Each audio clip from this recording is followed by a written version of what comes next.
You did it again. You smiled when you wanted to slam your fist on the table. You said, "It's fine," while everything inside you was screaming at the injustice of it all. You swallowed it. Again. That biting comment from a colleague, the blatant disrespect from someone close to you, that bold-faced lie fed to you under the guise of caring. You feel that lump in your throat? That isn't just resentment. That's your dignity being slowly digested along with your breakfast.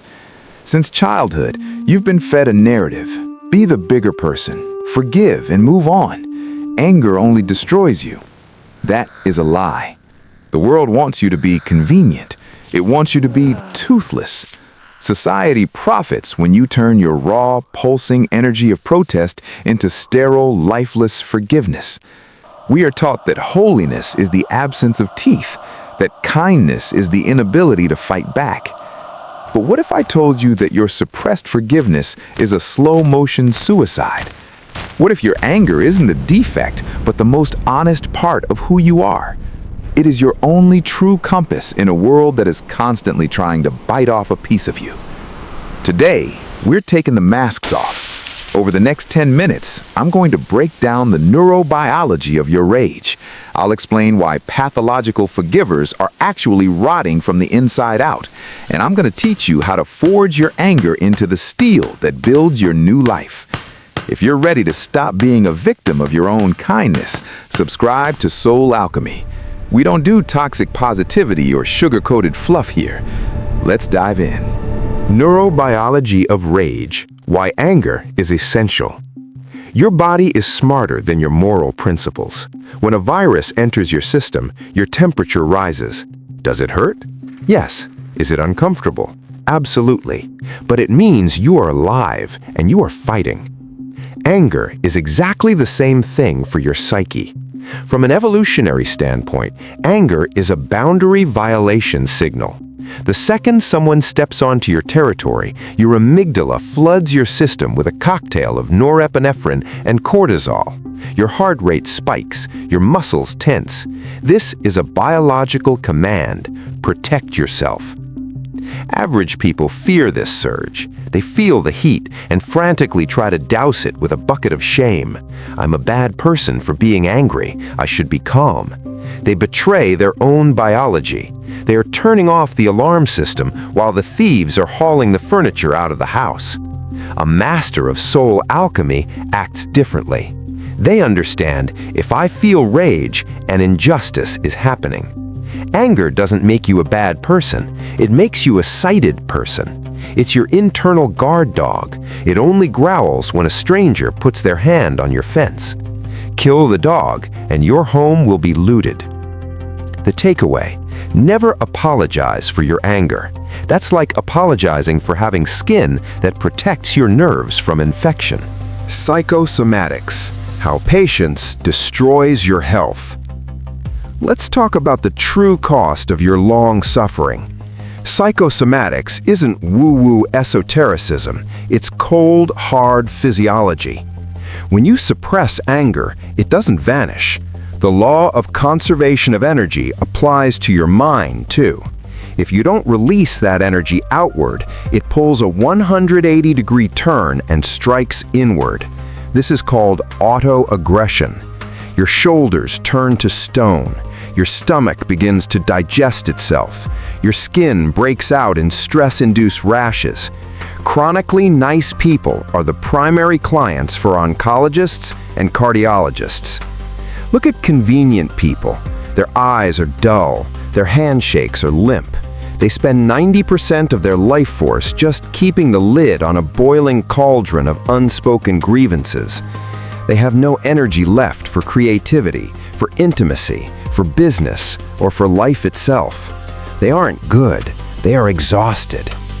Real kindness can only come from a place of surplus strength, and strength requires honesty. If it hurts, scream. If someone is crossing you, say it. It's better to be briefly rude on the outside than permanently dead on the inside. The takeaway? Your unspoken rage is toxic waste. You either vent the system or it poisons your blood. Choose. Anger as fuel the energy for breakthroughs. Every great leap in history was fueled by the energy of rage, not by meditation, and certainly not by affirmations about light and love.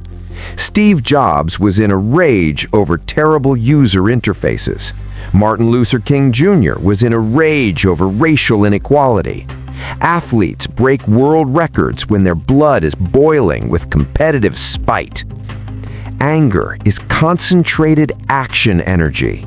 Sadness makes you lie on the couch and cry. Fear makes you run and hide. Only anger makes you stand up and change the situation. The average person uses anger for destruction. They scream at their spouse or kick the dog. That is weakness. That is an inability to manage a resource. But a leader uses anger as a jet engine. Were you humiliated at work? Don't cry. Channel that rage into your craft. Become so skilled that they can no longer ignore you. Become their nightmare.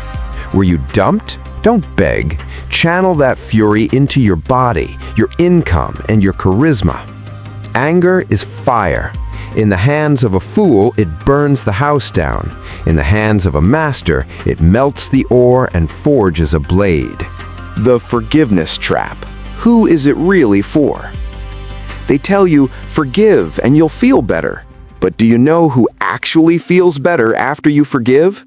The person who betrayed you. Your premature forgiveness is an indulgence for sociopaths. It's a signal to the world, you can treat me like this, I'll eventually forget. I'm convenient. Real forgiveness is a luxury. You can only afford it after justice has been restored, or after you've built walls so high around your life that the person can never reach you again. Anything else is just a fear of conflict. You aren't forgiving because you're spiritually evolved. You're forgiving because you're terrified to stand up for yourself. You're afraid that if you show your teeth, you won't be loved. But listen to me, love that must be bought at the price of your dignity isn't worth a single cent. Average people hoard resentment through patience. A master of soul alchemy sets boundaries. They say, this was unacceptable, and there will be consequences. Consequences aren't revenge, they are hygiene. You don't seek revenge on mud when you wipe it off your boots, you just don't want it in your house. The takeaway.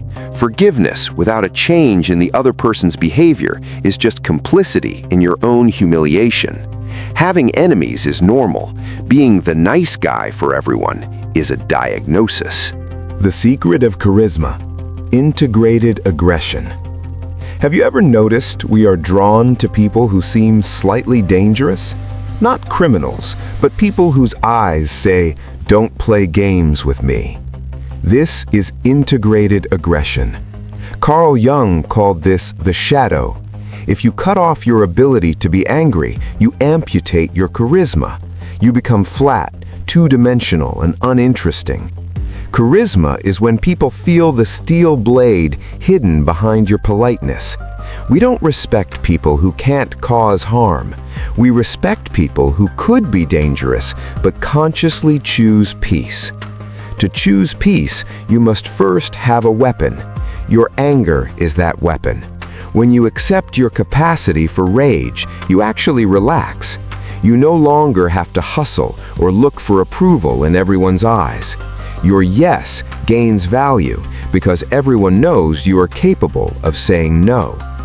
The takeaway: it's easy to be kind when you're weak. Being merciful when you have claws and fangs, that is true virtue. Stop betraying yourself. I'm not calling on you to be a tyrant. I'm not teaching you to hate. The world has enough hate. I am asking you for one thing. Stop betraying yourself. We don't blame people for not seeing your boundaries. We simply stop letting them eat lunch on them. Anger isn't darkness, it's a flashlight that exposes the holes in your self-respect. Go where it's scary. Say the thing you've been holding back. Give yourself permission to be inconvenient. Give yourself permission to be sharp. Give yourself permission to be alive. You aren't obligated to be good for everyone. You are obligated to be true to yourself. Because at the end of the road, you won't be standing there with the approval of your neighbors or colleagues. You will be standing face to face with your conscience. And trust me, it won't ask how many people you pleased. It will ask, where were you when they were breaking you? Your rage isn't your prison. It's the key to your cage. Take it, open the door, and finally breathe. Remember, happiness isn't being loved by everyone. It's having the courage to protect your own soul. If this video made your blood pump a little faster, your compass is still working. In the comments, write down one thing you will no longer tolerate. Put it into words. Take the first step. I believe in your fury. I'll see you in the next video on Soul Alchemy.